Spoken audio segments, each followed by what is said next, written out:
Alright guys, so a few of you have been asking me how to make the starter packs and the starter content and the templates show. So what you need to do is go to your Epic Games launcher. You can just do it by searching up Epic Games or navigating to wherever your Epic Games directory is. You go to Unreal Engine over here in the left corner. Just click on it. And then you go to Library.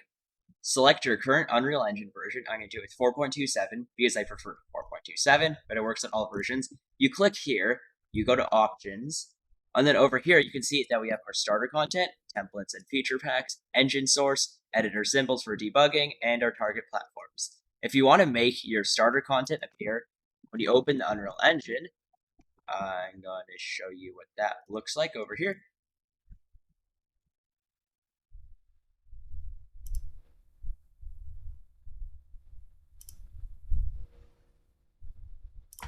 Okay, so if you want to make your starter content show with the Unreal Engine and your templates and feature packs, once Unreal Engine finally loads, I don't know why it always takes forever.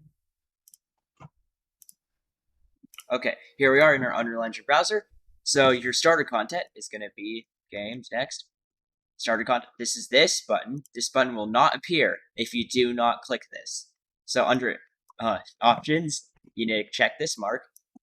And all these templates over here none of these templates will show unless you click templates and starter packs. And then engine source is just good for debugging. And I wouldn't recommend you modify it or else it's not going to compile it correctly. Over here, down here, we have our target platforms, which I just have everything that I developed for, iOS, and Linux, and Android. Alright, that's it. If you like this video, please share it with all your friends. I'm trying to hit 2,000 subscribers by the end of this year. Thank you. Bye.